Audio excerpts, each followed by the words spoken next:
Cheers! Welcome to Movie Bitches. I love you guys acting like you're not in completely different places. What are you talking about? All three of us are in the same room. Sorry, yeah, we're obviously. Girl, don't say that. You'll get canceled. Oh, really? Don't look too realistic, or people will be like, "Wow." Oh, yeah, they were together. Which, by the way, I live in Hollywood. Every gay person I know is quarantining, which means they're not going to work. But these bitches are out partying, running around, hanging out with people. I don't want to say who it is because it's Katya. That bitch is constantly. I'm like, you are the at-risk age group. The Karens of the world must be like popping off with these Zoom backgrounds. Oh, I know, right? There's so much fun, silly nonsense things to do. I was just on a call. I did like at Mattel, they do this thing where they have artists talk to the designers about like inspiration or whatever.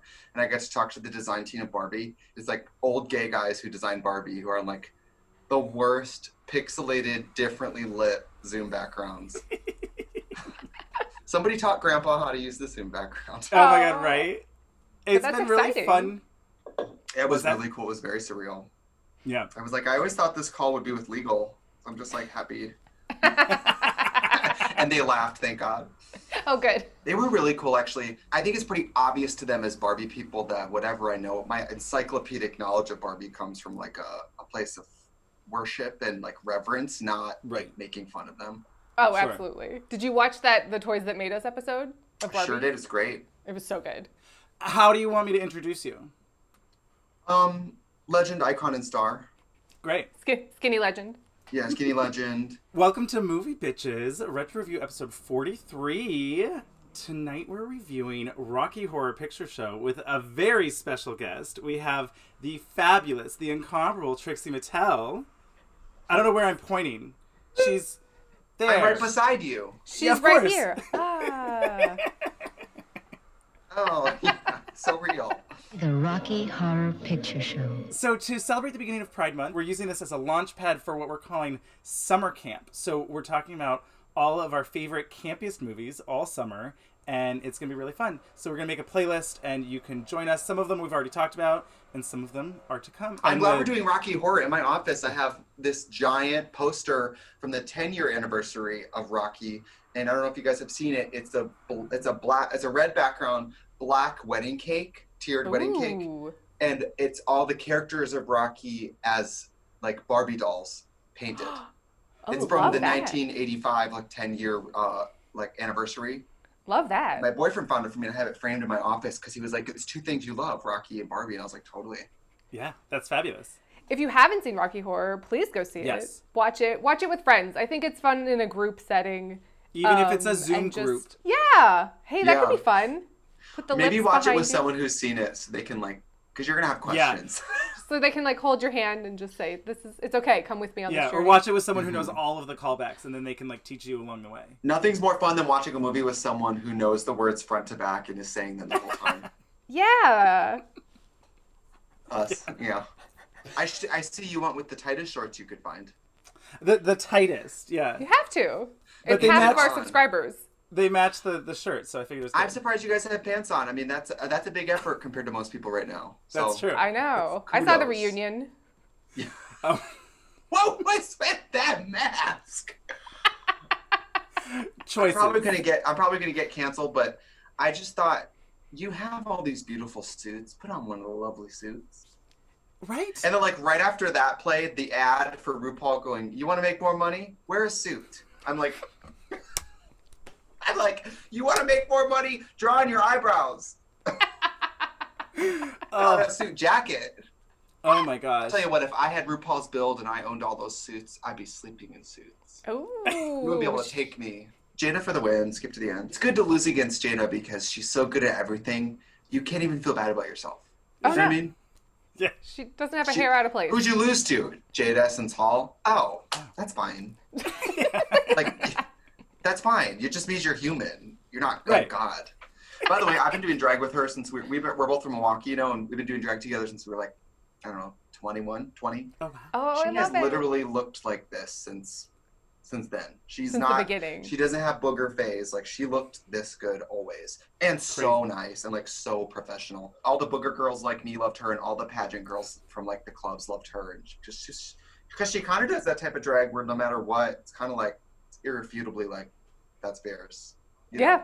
Yeah. We're rooting for her. She's our pick. Have you guys seen the sequels to Rocky? Do you fuck with those? So I've seen Shock Treatment. Yeah. But and what's the other one? The other one's Phantom of the Paradise. That's technically... Oh, right. Is that technically in the... It's in the canon, like the multiverse. Okay, because I love Phantom of the Paradise. You do? Yes! Brian De Palma? Really? Oh, yes. You don't? I love Shock Treatment. Really? 100%. Love it. The costumes, all of it. Love it. The plot is... Psycho. Undecipherable. Undecipherable. It's not even bad. It's actually just not. It's just not. It's just not. They said, no, thank you. No. Well, you know the tea on that movie. The tea on that movie is there was a strike that really prohibited them from doing anything. So they changed the entire plot to take place in one TV studio. That's why the whole thing is in a soundstage. Oh my God. That's why the plot is suddenly they're in a soundstage and never leave because they couldn't go anywhere, spend money. Which is why, like, the songs also make no sense in Shock Treatment. They are from plot points about Frankenfurter and Brad, just assigned to new people. Well, and they obviously got, like, almost everyone back for Shock Treatment except for Tim Curry, Susan Sarandon, and Barry Bostwick. I don't know. Do you like, who's the guy that plays Brad in Shock Treatment? I think he's amazing. Really? I didn't realize it was the same person. That it wasn't. Oh no, his dual characters. Yes. He plays so differently. He really did do a good job. Different person. Cliff DeYoung. Yeah, that movie's amazing. The costumes, that opening number, Denton, with the word Denton spelled out. So weird. So cool. I do love the song. What was the one? I'm looking for trade. That song is great. I'm looking for love. I'm looking for trade. Relatable content. With her hat, with Jessica Harper's hat. Oh, yeah, that little black dress number. Oh, that Looking for My Id number. The costumes in that movie are amazing. And also the plot of it, if you could call it a plot, it does sort of predict. It predates and predicts reality television. 100%. That and like reality that. TV didn't exist yet. That Albert Brooks movie, Real Life. Those two were like way ahead of the curve. Way ahead of the curve. It's pretty cool. But Rocky Horror. Rocky Horror. I mean, listen, there's a lot of Rocky Horror aficionados who say that Shock Treatment's technically a better movie. The camera work is better. I love Rocky Horror. I mean, that movie, if we're talking about movies that transplant you, like Clueless, I'm 5 years old when I watch it. I just feel 5 years old again. Yes. The Rocky just makes me feel like I am like 18 years old, freshman year living in my dorm, just buying my first pair of black heels because of that movie. And I was in a Rocky Horror Picture Show cast for 3 or 4 or 5 years. Oh yeah, I was gonna ask, who did you play? A bunch of characters, but eventually I ended up playing the Lips, which is Trixie, which is how I got the name. Oh, I love that. Yeah, but I loved doing Trixie eventually because I got to just do science fiction double feature, and my job was really to just mess with people in the theater beforehand. So it was a lot more like, I guess you could say that was my first time doing any sort of like improv, where like being thrown to the wolves and like your job is to go bother people. Just go. In a wig. In a wig. What I've been doing for. Bother people in a wig. Yeah. I love that. Yeah. Bother me in a wig, Mom. I loved it though, and then I just remember Milwaukee had the world record of showings. We were when I joined, we were like on the 30th anniversary of showings of it. Wow. It was like 2008 or something. They also showed it on the original reel, so we were watching the reel from 1971 or 75. Yeah. We were watching the reel. So like when Frankenfurter came down the elevator. You know, I don't know what you call it in old film where there's black and white and then green, shadows of green. He just had a green face sometimes. Oh, how fun. But our cast was very involved. We were deep into like screen accuracy, like the right sequins, the right fabrics, the right cuts. You know, they do like the shadow casting. I mean, we even had a full-size jukebox we would push out for the Columbia part. We had coffins, beds. I mean, the props were just crazy. And like on Halloween at that theater in Milwaukee, we would pack in 1,200, 1,500 people. I love that. and do like 2 showings. So like for the 18 to 25, I had no life on Halloween because I was doing that. But just like it's so nostalgic, like the smell of popcorn and the 1 a.m. sort of feeling where the movie's so exciting because everyone shows up drunk and slutty at the theater. And by halfway through, everyone's falling asleep or leaving. Yeah. Oh yeah. It's like a drag show in that way. It really does place you in a time before I saw it and after I saw it. I saw it in, I don't know how this happened. I was the only Gentile on a Jewish synagogue field trip, and we went to Rocky Horror downtown, and it was like a life-changing experience. It was insane. It really is. It really is. When you're young, it just makes you go like, oh, the world has freaks in it. Oh yeah, it's Like, just way such a more than middle I knew. finger. Have you guys both seen it in the theaters? So Andrew has not. Here's the big, and this might just be the end of the review. We might lose you in 2 minutes, but this is the maybe 3rd time I've seen this movie, and I've never seen it in a theater. Click. I know. Well, that's okay. Honestly, it doesn't look like an appealing movie. It looks like why do people's moms like that movie? Do you know what I mean? Because everyone's mom has a story of like wearing lingerie, and you're like, okay, mom, like stop. You know what I mean? And then we even sell survival kits where it would be like little bags with a piece of newspaper, popcorn, a toast, a party blower, a rubber glove, all the items you need for the movie. Yeah. And now I'm like a sleeper agent when I watch it because I knew all those callbacks, but I haven't thought about them in 10 years. But now when it comes on and I watch it, they just pop right back into my head. Like I was in the CIA. So when I went and saw it, everyone threw toilet paper when Dr. Scott burst through the laboratory. Was that just regional? Is that not a thing that everybody does? No, they did that. Okay, Great good. Scott! And then Yeah. everyone throws Scott toilet paper. Great Scott! Okay, great. Was that the only thing they did? No, there was rice. There was all kinds Okay, of yeah. stuff. Rice during the wedding scene, squirt guns during the rain, Right. Yeah. newspapers. I mean, it goes kind of on and on. The callbacks are regional, though. The It's talking like, back I'm to from the- Wisconsin. The part where she's like, do you guys know how to do the Madison? Does anyone know? Because it's Madison, Wisconsin. Sure. So it's regional, but it's pretty crazy. That line really got me this time. Does anyone? Do you guys know how to Madison? Barry Bostwick was giving it to me this watch. Say, do one of you guys know how to Madison? He's great in this movie. I mean, he is also pretty hot in those whitey tighties. Oh my god. He is. Quite Can the little Can we get basket into there. Can we get into the tidy whities? I had questions. They're very full. They're so high And long. Yeah. Yes. And then there's see-through parts, and there was a lot going on. There's a lot of good jokes in this movie. Around the same time when she goes, "This isn't the Junior Chamber of Commerce, Brad." Just a moment, Janet. We don't want to interfere with their celebrations. This isn't the Junior Chamber of Commerce, Brad. They're probably foreigners with ways different than our own. I know that Susan Sarandon's like not into it, but she's also great in the movie. She's fantastic. I mean, Body. can we talk about Yes. her cleavage for a while? Oh, yeah. Her body. I mean, it's like Right. out of control. I was thinking though, would Leslie Ann Warren also be great in that part? Yes. Who's Leslie Ann Warren? Miss Scarlet from Clue. Oh, well, they are really the same person. No They are, offense. yeah, pretty much the same person. But I feel like Leslie Ann Warren's just a little more self-aware. Yeah, and was probably a better singer. Like, imagine Yeah. Madeline Kahn as her. Oh my Oh god. my god. That would have been everything. Well, a lot of the people who shadowcast, like, Rocky also shadowcast Clue, Little Shop of Horrors, Hedwig. A lot of, like, those weird cult movies get shadowcasted by the same Right. people. There's a lot of similar vibes, I thought, of like Little Shop of Horrors. They kind of have that nostalgia of like, ooh, 50s, but let's subvert it, you know? Yeah, I was calling it the anti-Grease. Sure. totally. Especially since they paint Brad and Janet to be, like, the perfect, incorruptible American middle, like, couple. They present them in, like, the worst situation for them, you know? I was fantasizing. I was like, wait a minute, is this where Sandy and Danny went when they flew away in their car? Did they go to Transylvania? Yes. Totally. Did you guys know the beginning of the movie is supposed to be in black and white originally? Yeah, just like Wizard of Oz, right? And then like Yeah. when they open the door, then it like Yeah, it was supposed to I be like black that. and white until Time Warp, which if you buy the DVD, you can put that option on and watch it like that. Oh, I love that they've started doing that. It's just different. Yeah. I don't think it really adds much, but It's an idea. yeah, because unless you were going to age the film too to make it look like, Real black and white. yeah. Oh my gosh, can we talk about Tim Curry as the priest, like doing his Pennywise in the background. Yes. It was so, I was waiting for him to just be like, ah, turn into Pennywise. Ah. Totally. And there's a lot of little Easter eggs like that in this movie. Yes. That they put in for their own enjoyment. The costume, I mean, I don't even know where to start with this movie. I mean, the costume design, Sue Blaine, the costumes are so iconic, all of them.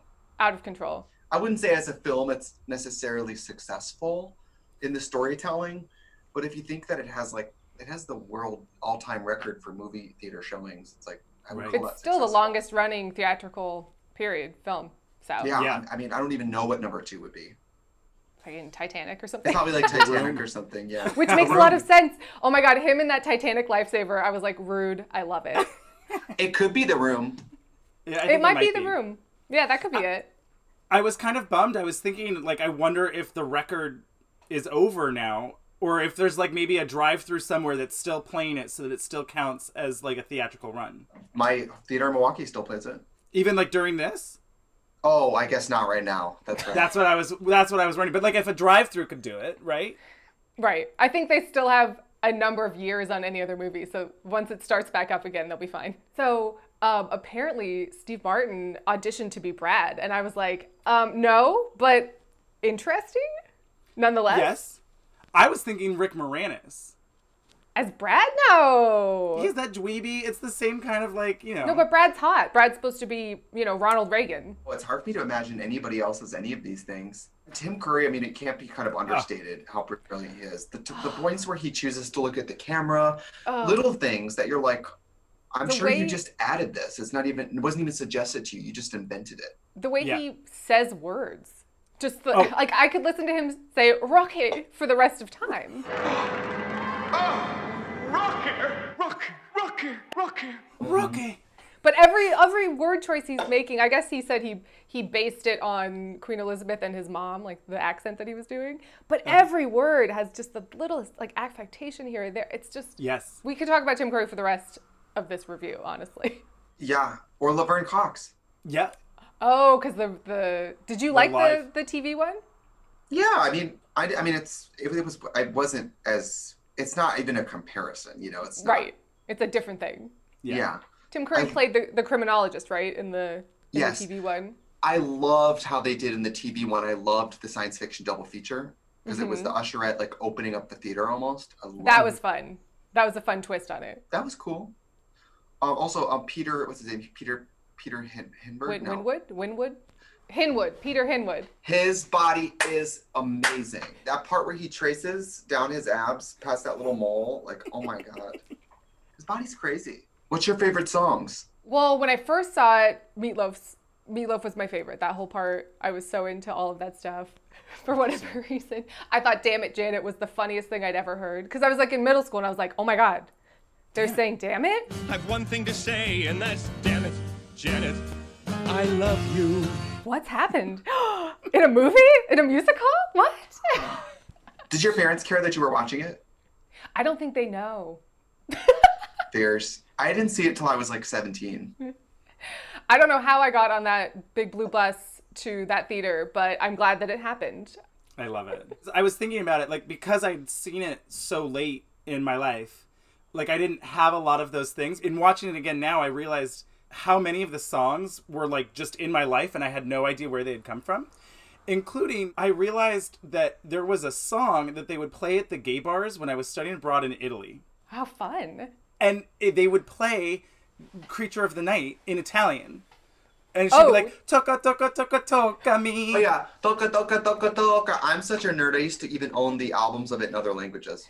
I Yeah. love that. Toca, But so toca, I like- toca, toca. Yes. Yeah. Voglio essere porca. Yes, it's great. That's a great version because she sings it like toca, toca, toca, like. Yeah, she has like a real affectation.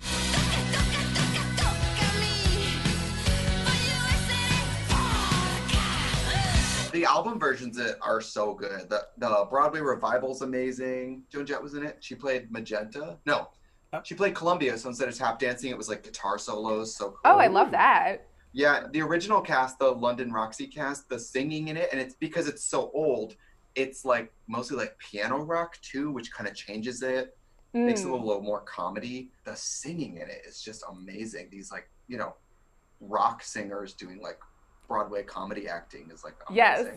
Yeah. Well, and I mean, the songs are great. They're just all like, of them are great. I don't know. I can't pick one. What's your favorite? Oh, Double like, feature? Science fiction double feature. It's it the just best. takes me back, and it's It's just so good. It's so pretty and weird. And like really, really specific references that they're like talking about specific movies and actors and all of that stuff. It sets the tone for like, oh, this is what we're referencing. This is like, if you kind of can grasp these lyrics, you get what I'm trying to parody. Michael Rennie was ill the day the earth stood still. Yes, that's a great song. I mean, when it's so hard to pick, I'm Going Home is so beautiful. Mm-hmm. I like cry from that part when I watch it. When he gets killed, it's sad when Dr. Frankenfurter dies. oh yeah. When they King Kong up that RKO Oh my God. satellite dish, I remember being very upset. I love Rose Tint My World too. That floor show snatches my wig. I mean, it is so gay and so fun. Those outfits are so timeless. Those corsets that they're wearing upside down and backwards, by the way. Yeah. You wouldn't lace it up the front. That makes no sense. No. And also the boob part of the corset is around their belly, so it's just flat on top, which is so odd. So odd. The Even- ruffled garters. Yes, the ruffle. I mean, I remember having to make these. My first costumes were making all that shit. The organza boa that even had weights in it, so that when they dance, it's not just fluffy, it's actually like weighted. The makeup, that weird porcelain doll. It's like half kiss, half porcelain doll. It's amazing. It's amazing. Yes. Susan Sarandon's boobs. Her boobs are really the stuff. Oh my God, her little waist. God, she's so beautiful too. Her face, so pretty. I really enjoyed her breakdown this time, which is like, but what if and only if only the car hadn't broken down. Oh, if only we were amongst friends. oh my gosh, and Brad, and she's talking to herself, and they keep cutting to different angles. And What's happening here? Where's Brad? Where's anybody? Where's Brad? Where's anybody? Where's anybody? Oh, Brad. Brad, my darling. They had such a grasp of using the camera for comedy in this, and that a lot of it was to like, you know, keep the budget down and keep it cheap and all of that stuff. But even like when Frankenfurter is seducing them, and like it's so clearly the different actor under the they do mosquito that. net. They do that stupid gag twice with a slightly different light. It's so funny. But the He wanted exact to same see you dialogue. like this. Well, what have you done with Brad? Well, nothing. Why do you think I should? What have you done with Janet? Nothing. Why do you think I should? Do you want him to see you like this? Do you want her to see you like this? Like this? Also, Brad turns gay in 2 seconds.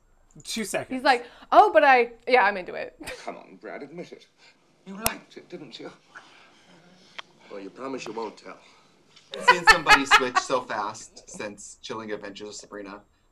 And she's like, I don't want to be evil. I guess I'll be the queen of hell. Like that fast. That fast. I wonder if I can screen share with you guys. Okay. You guys should be able to see my second screen now. Yes. Okay, so let's go through. Here's me at the Rocky Horror. This is my first time going. I was 17. Oh my God. That's me as Brad. I haven't seen these forever. This is from 2008. There's me as a party goer, Transylvania. As a time warper. Oh, there's me as I guess it was a beach. I think it was a summer beach theme show. That was Dr. Scott. Oh my God. Love that. There's me as Dr. Scott again. Oh, fabulous. Oh, that's me as Dr. Scott, and that was probably one of the first times I did Trixie. Gutted. Oh. So gutted. There's me during the floor show. Yes. Oh, that's so small, but look how great that costume is. Oh, look at that, Brad. Oh my God, you're a dead ringer for Barry Bostwick. Isn't that weird? Yes. I remember You put like those that was like costumes down. yeah, that we were very. I remember sewing that stupid corset and putting all the grommets in it. Is I don't know. Even like the detail, like they have one arm black fishnet and one arm sequin with chicken feathers. Like they put a lot of detail in these costumes. Let's see. Oh yes. That's me at the dinner scene. Oh. Wow, look at this Janet. Yes. That's a Janet. That's a Janet. Oh my God, you even got the circle clips. Stop That it. is so embarrassing and gutted. Oh Our my theater God. we played in, you can tell, was beautiful. It was one of those like landmark Oriental theaters. Hey, you even found her bra. Yeah, even that slip. I mean, we really went for it. So demure. I think I was like 19. Yes. Oh my the God. innocence. That's amazing. This book is so humiliating. No, I love it. No. We did a lot of theme. Part of why I liked being Trixie is because I got to kind of do whatever I wanted. Oh, that's a great Brad. Oh, yes. Yeah. Wow, apparently pictures were so little back then. I know. Oh. All right, that's pretty much it. Anyway, I just liked Rocky at the time because we also did a lot of themes and stuff. So, especially when I got the character of Trixie, I was like the only person who didn't have to wear the same costume every show. So I got to do whatever. I had a full like month between shows, which when you're a new drag queen, it takes a full month to come up with a new look when you're on a college budget and you don't know what you're doing. Right. And I had 30 days between every time I had to publicly be in drag. So it was like, I also had like time to try to improve every time. It was the perfect school. Yeah, it was Drag great. school. And also it was sort of a little bit genderfucked because everybody was in some sort of like girls as guys, guys as girls. Even if it was just like heels. Right. Or a mustache. So it was also like, do whatever you want. It's not really drag. I mean, the first 4 years of doing this, I didn't even know other drag queens. So it was also like, I didn't know what real drag queens were doing. I was just fucking around. I do love how just unabashedly gay and sexual this movie is. And like, I guess Tim Curry's come out later now and said that he thinks Frankenfurter is like pansexual because he's just into everybody and everything. Yeah, totally. So I remember just like my head exploding when I saw this for the first time and being like, this is what I want to be around. Also the weird storyline of like, Dr. Scott is a Nazi. Fully. I mean, there's a lot of German, you know, Dr. Scott is a Nazi. When Magenta says about Rocky, oh, he's your triumph of will, you know, it's like, He's also supposed to be sort of like their moral authority. Yes. Or like they want to go see him. Frankenfurter's supposed to be the bad guy, but also like you're fucking around with this. I guess it depends on how you're watching it. I mean, for me, Frankenfurter is like not the bad guy. Like I was like, yes, open their minds to this. You know, I was rooting for them. But I guess some people would watch it and be like, he's corrupting the innocent. Well, I'm sure it depends on when you see it in your life. Yeah, Andrew, as somebody who saw it, let's say after like your coming of age and like your development, what do you get from this movie? That's a great question because I was thinking about it a lot. He's like, I don't know. I thought about it because in all honesty, it was kind of a bummer for me in watching it later, thinking to myself, God, I wish I had seen this so much earlier in my life. Because I think it really does spark that, like you said at the very beginning, it's like, oh wait, there's weird people in the world, or there's people that are different, and you don't have to do exactly what's always been, done. This movie's really great at saying that in a fun, cool, quirky way that attracts so many people, right? It's not just a queer story. Well, it's very queer, right? It's not gay or, LGBT or whatever. It's queer. It's more of like a wider umbrella of like, just, this is different. Everything, and I think that's why so many people can get into it and really embrace it, because it's just like, well, maybe you don't have to do exactly what everyone was doing a la the 50s, a la Grease or whatever, Yeah, and also, like, this would be, like, the grossest, gayest, drug use, sexiest thing that you and your parents are both fine with. Yes. You know what I mean? Like, it's almost wholesome. There was a lot of people, when I was in Rocky, a lot of moms and dads bringing their kids. Like, I love that. Like, we saw this in the same theater when we were in our 20s, and we're bringing our teenage kids. Like, that was That's so awesome. normal. Yeah, and it kind of, like, demystifies and, like, reminds you that, like, when it comes to cross-dressing and putting on a wig and acting a fool, America always thinks it's about sex, and it's never about sex. It's about acting a fool. Yes. Right. So it's like, some like it remember hot. that clothes are clothes, and wigs are hats, and and this is the same movie theater you go see Spy Kids in. Like, it's not that serious. Exactly. Don't read into it too much. That's part of what I think. It must be hard for somebody like you, Andrew, to watch a movie that's like this iconic. I would think if I watched it as an adult, I would be a little bit like, this is what you're all going on about. You know what I mean? I mean, yes and no. Like, sometimes it's hard when you don't have that, like, emotional memory attachment to something where you're like, I think the first part of this movie is really fabulous. It's just so fun that you can't not get into it, right? And then for me, it's interesting because I was noticing in rewatching it, like, this movie is perfect for a midnight showing. Because, like you said, everyone shows up drunk. They're having the best fucking time. Maybe some of them are falling asleep. They wake up for, Touch Me Creature of the Night. They fall back asleep again, and then their friend wakes them up, and it's like, hey, it's almost over. Like, it's, like, perfect for that, where you're having the best time, and maybe you miss a couple things here and there, but you're not really missing that much. Or you are, but, like, it doesn't matter. And then you just go back and see it a million times, and it's a different experience each time. Yeah, it has old horror movie energy where it's like, it's formulaic. Like, you don't really need to know everything that's going on. Well, and they filmed that mansion that they filmed in is where they filmed a bunch of the old Hammer horror movies, which is awesome. Oh. There is definitely emotional time. I mean, I remember being in high school. I was 17, getting ready to go for college, getting ready to go to college. You know, I'm from a town of a graduating class of 30, you know. And the smartest girl in our school was one of my best friends, and she was very religious, and she lived in a farmhouse right outside of town. Her family made most of the milk that we probably had in the community. And she was really conservative, and her parents were really conservative. And even though we were best friends and she probably knew I was gay, it was never something we talked about. We used to watch this movie together, and we both loved it. And it's, thinking back, it's weird that this movie was a way for us to have a conversation neither of us wanted to have. Yeah. You know? Like a common bond, even though you weren't talking about it. This is as far as we are willing to talk about this and still maintain a very healthy friendship where we don't have to really talk about beliefs. Right. Right. If you'll like this movie and I like this movie, we at least know we can get that far. Yeah. Yes. So much really of that, I think, comes from Tim Curry's performance. It's so electric and like inviting and happy, Yes. and his personality, like he's drawing Janet in, he's drawing Brad in, and he is doing that with the audience. Like you are just glued to his every facial move. It's insane. Yeah. And he's also the villain, and he's also I mean, he murders someone. He chops him up. It turns into Texas Chainsaw Massacre. I remember watching that for the first time and just, what? We're having the most fun doo-woppy, you know, number. That iconic Little Nell, like screaming her head off. Oh my so gosh. good. Her She was costumes too. She was really giving me some Jean Harlow with that voice. Oh, it was so good. You're very lucky to be invited up to Frank's laboratory. That smells good. I just love baked potatoes, don't you? And who wouldn't want that hair, that short, slicked, magenta hair? Like, ugh. She also is credited as playing a groupie in Pink Floyd's The Wall. Isn't that so weird? Yeah.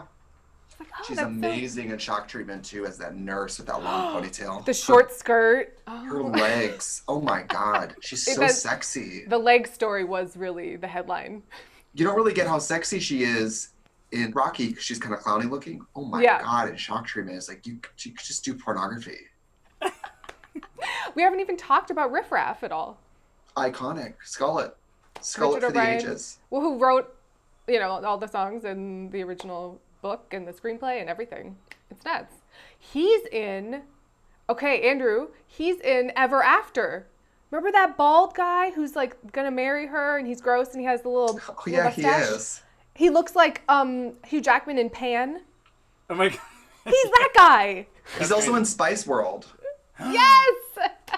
I've been living a meaningless lie, that photographer. Yes. I've been living a meaningless lie. Spiceworld has big Rocky Horror energy too. Oh yes. Yeah.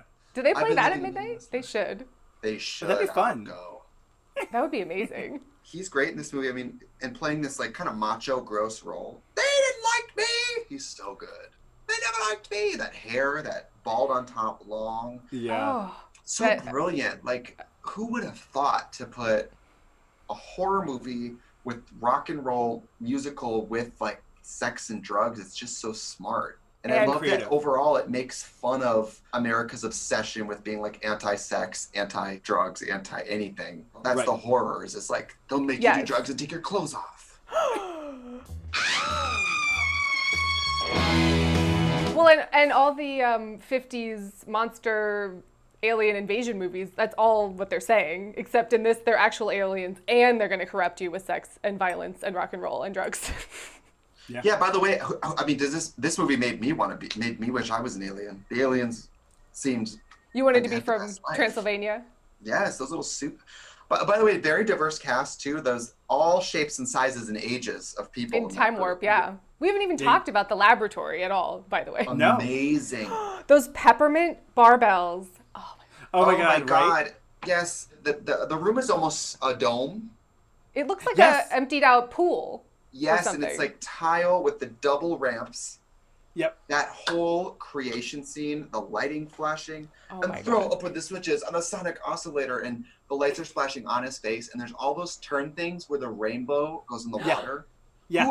Who envisioned that as like what science would be if you were an alien? Is like different colored ketchup and mustard going into that tank, that rainbow tank. Yes. You know what I was thinking would be so fun? You know those like layered cocktails that you can do? It's like a rainbow cocktail where you use different stuff. They have like different densities. So it's blue on the bottom, green, yellow, whatever. Or you could do it with Jell-O too. But I was thinking it'd be so fun to do like a drink or dessert and then put like a little baby mummy inside of it and have it be like the little... That is cute. Right? It'd be fun. Instead of an umbrella, have a little... toothpick mummy. That scene is amazing when he comes out and he's in all that wrap. His arms are like straight out and they're pulling the wrappings off in choreographed timing. And then he's unwrapping his torso, running in a circle. Oh. With his like corseted ace bandage. Yep. I watch it like once a year and have like an emotional, like, I don't know. This movie makes me think of my earliest idea of ever being like a cross-dresser or in show business. And I just watch it and that movie's so old when I saw it. It was old to begin with. So it's timeless still now because it was like 30 years old when I found it. Right. Yeah. Versus like when you watch Clueless or something, you're like, wow, this is dating me in a different way because I remember this time. Right. Yes. And we're watching a movie from the 70s that is placed in a mishmash time period before that, 50s? Yeah. Exactly. It's amazing to me still that it was released in 75.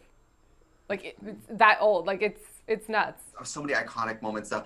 When Frankenfurter's pushing that shopping cart and he's in his pre-show makeup, and he's got those rubber gloves on. And the robe, and he's getting so excited about prepping the show. Yes, big Juno Birch energy when he has that colored face with rubber gloves.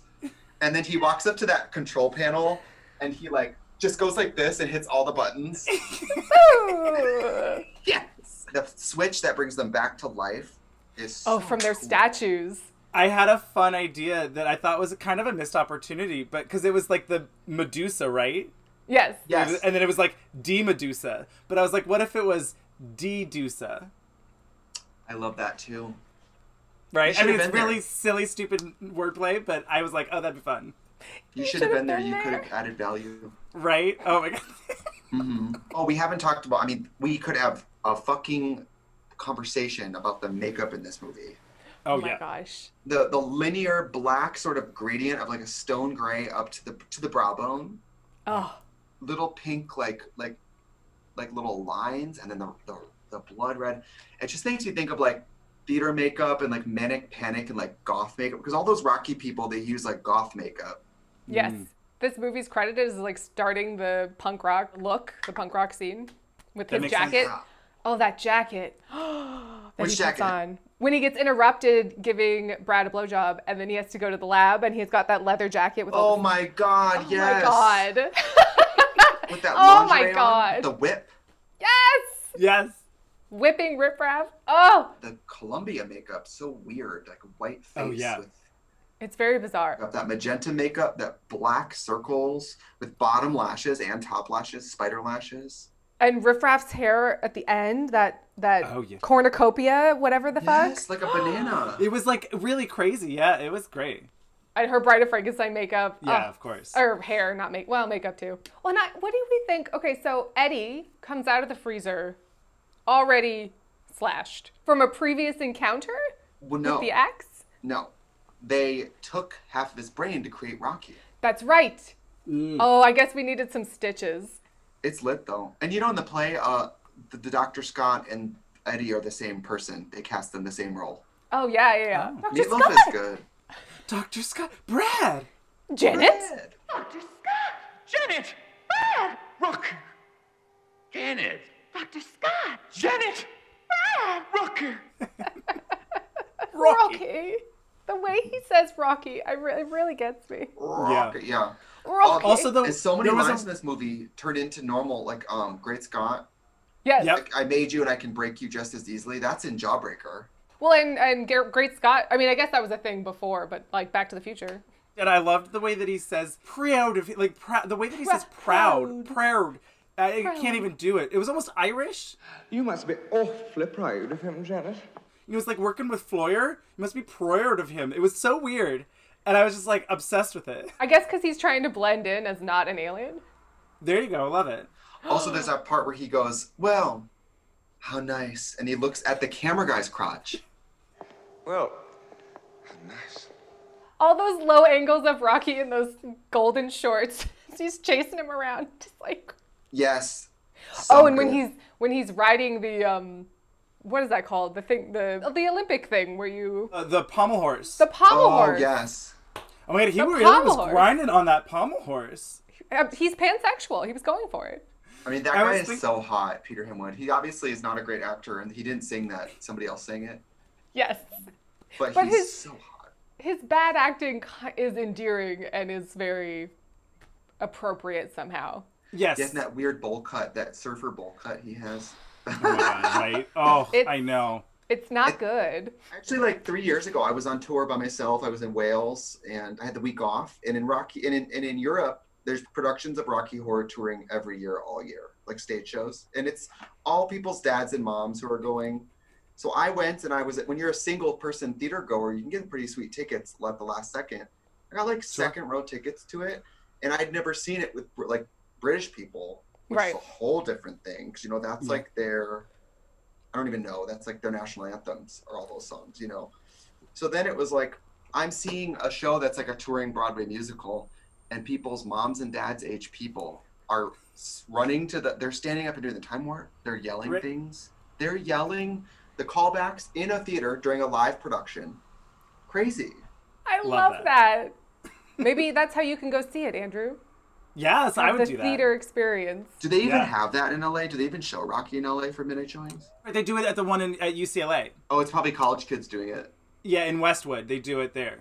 I want to go. That would be fun. I haven't been in so long. Oh my God. It's one of those things, though, let's be honest. You're going to be excited to go, and then you're going to go and be like, I'm not sitting through this. Midnight, seeing a movie that I've seen a million times, I'd be like... We didn't talk about the dinner scene. I was always fascinated with this electric knife. I don't know. It's right? It's such a campy performance.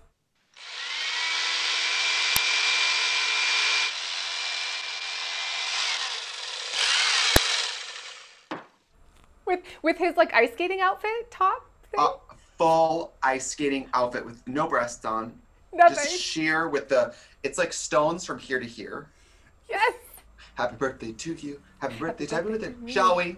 And everyone's like, to you. Susan Sarandon's so sad about it. Happy birthday, dear Rocky. Happy birthday Shall we? to you. I know. She's so sad about it. Oh, it's a bit of a tender subject. Yes. This Titus Andronicus. When everyone is like realizes that they are either eating Eddie or there was the illusion that they may be eating Eddie, but Rocky's just like, what? Yeah, love it. Yeah. Another slice, anyone?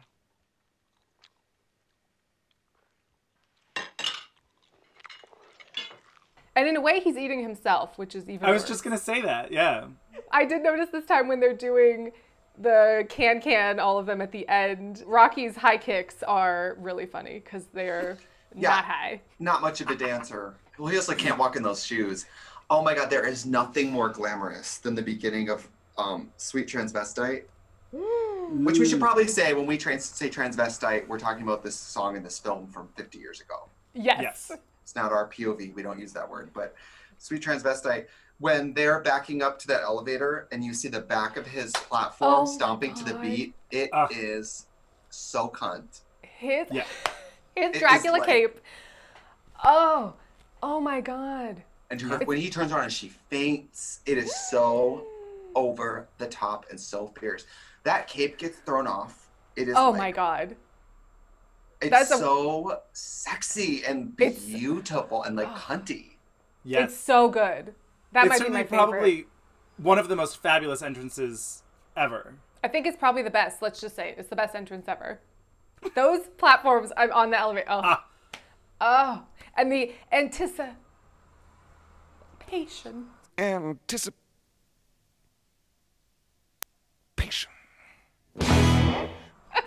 Crazy.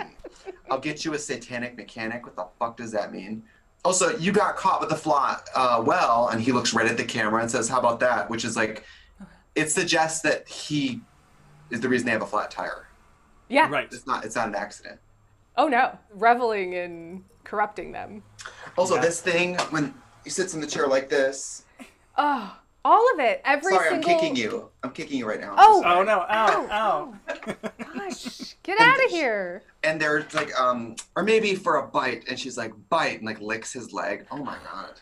Everyone was so into everyone else. It was just fantastic. But literally every single thing that Tim Curry does in this movie is perfection. There are people like that. There are people in this world who, like, I'm primarily attracted to men. There are people in this world, they just can't help but just sex is their vibe. And you are surprised that you are attracted. And you really believe that he could seduce anyone in that movie. Oh, yeah. Yes. And he does. There's a certain amount of confidence. Yeah. Because he looks pretty great. But also, he just is so confident and charismatic and, like, forward. It's like, and that voice. Mm-hmm. It was really bringing me back to Fern Gully. I was having some serious, like... Have you seen Fern Gully? Yeah. The animated movie. Is he in Fern Gully? He's the voice of the oil monster bad guy. That's rather nice. You love my... He's Hessex. Wow, what a weird movie.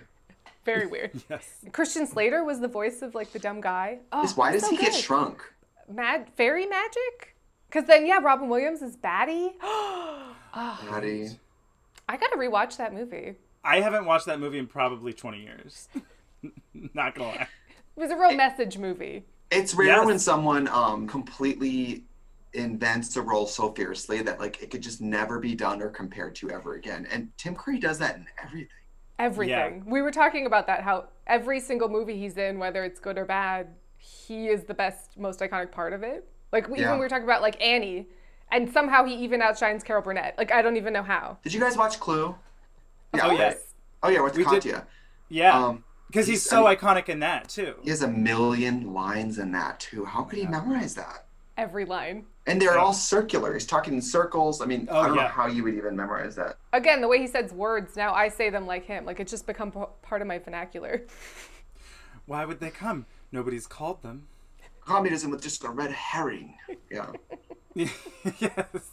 I wonder if young gays watch it. Have people seen it who are like 20? Clue? No, or Rocky. Oh, Rocky! I don't know.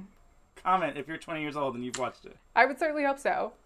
I think it's always been a movie that reaches the people that it sort of needs to reach, and it's not usually like the first movie people admit to loving or like watch. Mm-hmm. It's not like, have you seen this movie? You gotta see it.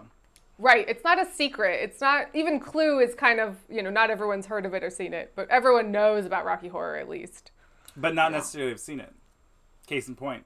Like, maybe they're young and it's too gay of a movie, and like, think about it, if you also are like, I'm not watching that makes me confront too many things about myself. Right. You have to, it's weird because it's like, on one hand, the earlier you watch it, the more it would make you, like, accept yourself. It's like an invitation. But also you have to be somewhat on your way in order to be willing to watch it. Yeah, gay people also don't like gay things presented to them. Right. Like, gay people would sooner say that, like, Devil Wears Prada is a gay movie than Rocky Horror.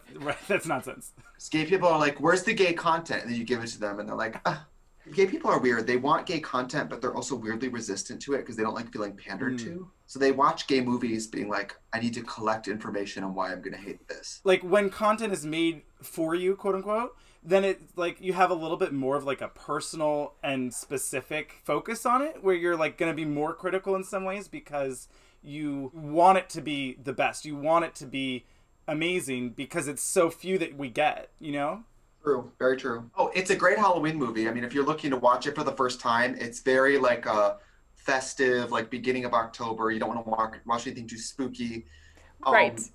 And almost like It's a Wonderful Life for Halloween. It's one of those. It's like Halloween Town. Yes. This, It's like if an Ed Wood movie was good, like Plan 9. I've never seen an Ed Wood movie. Like Plan 9 from Outer Space and stuff, like where there's like, anyway, never mind then.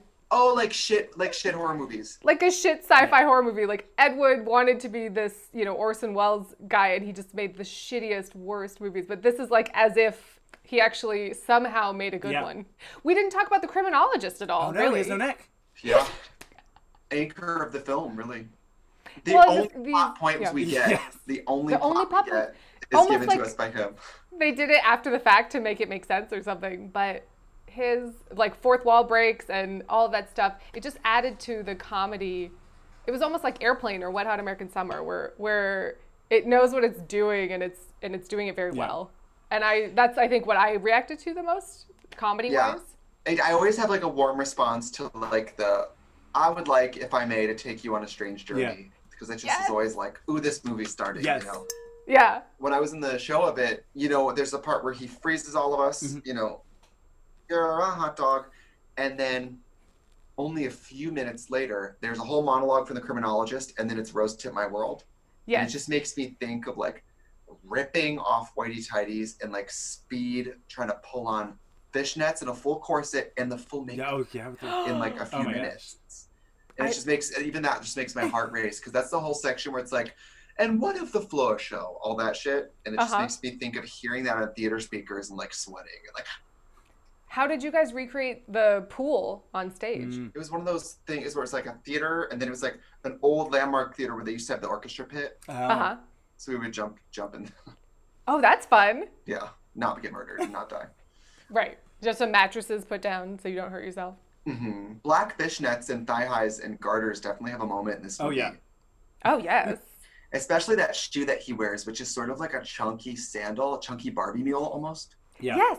Like a sandal with a chunky heel. I always thought that shoe was so glamorous. And he walks in them so well. I just can't say enough about Tim Curry, honestly. It's just, I just don't know what else to say. His chest, arms, and legs. Such an effort. We haven't talked about his body. He's in great shape in this movie. Yeah. Everybody looks great, really. That's true. Well, if you were going to be in a movie that's all naked and singing, you would start doing chin-ups. Absolutely. You're going to be in your underwear singing. Okay, give me 6 months. I gotta get those weights. I was thinking that the weight set with the glitter and everything would be a really good quarantine gift for someone. Oh, yes. Totally. Just drop it at their doorstep. 7 days, I'll make a man of you. Yeah. Oh, yeah. I did love that song too. Exactly right. In just 7 days. It's a great song. They're all so great. Yeah. It's really hard to choose.